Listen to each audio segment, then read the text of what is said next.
Hello guys, good evening everyone. Welcome to my YouTube channel.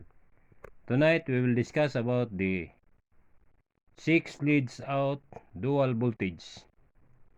This is line 1, T1. This is a coil. Ang partner niya is T4. Ang T4 naka-connect sa T6. Then coil, ang partner sa T6 is T3. T3 ito for line 3. Ang T1 for line 1. Then ang line 2 is terminal 2. Then coil, ang partner sa T2 is T5. Ang terminal 4, terminal 5, and terminal 6 join together. Ang result niya is Y connection, primary winding. Then ang diagram connection Y connection. Line 1 T1 na coil, ang partner niya T4. Then ang line 2 T2, then coil T5. Then line 3 T3, then coil, ang partner niya T6. Ang T6 naka-jumper sa T5 and T4 naka-join together. Kaya ang result niya is Y connection.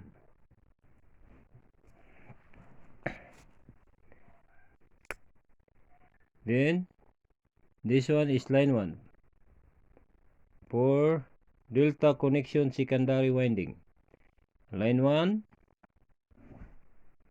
ang terminal 1 and terminal 6 naka-series siya for line 1. Then ang terminal 6, ang partner niya na coil is terminal 3. Ang terminal 3 naka-connect sa terminal 5 series for line 3. Then ang terminal 5 coil, partner niya T2, terminal 2. Then naka-series siya sa terminal 4 for line 2. And ang terminal 4, ang partner niya na coil is terminal 1. Then this is our terminal 1. Yung partner niya terminal 4. T1, T2, T3.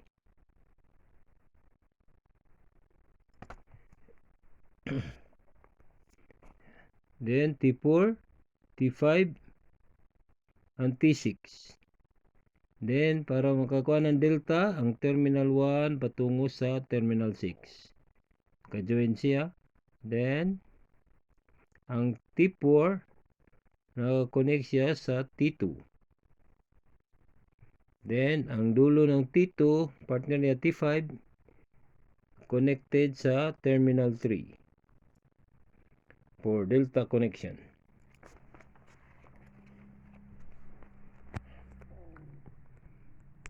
Then this is line 1, T1 coil T4, line 2 T2 coil, partner niya T5, line 3 T3 coil niya T6, join together, jumper yung T4, T5 and T6 connection, join para sa ating Y connection.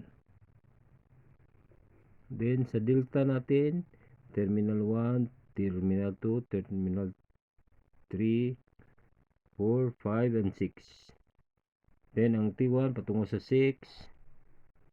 Then ang T2 patungo sa 4. Ang dulo sa T2, 5, papunta sa 3 for delta connection.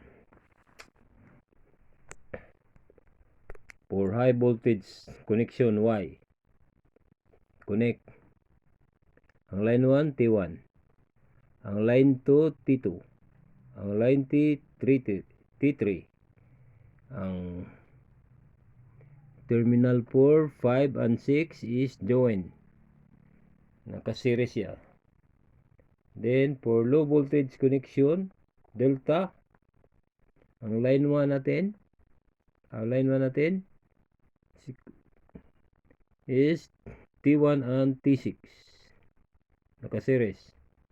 Ang line 2 is T2 and T4. Ang line 3 is T3 and T5. Then, Bible verse of the day. Romans 12 verse 2. And be not conformed to this world, but be transformed by the renewing of your mind, that ye may prove what is that good and acceptable and perfect will of God. Thank you guys for watching. Please like, share, and subscribe to my YouTube channel. And please don't forget to hit the notification bell para updated ka sa next videos na akong i-upload. Thank you for watching guys, and God bless. To God be all the glory.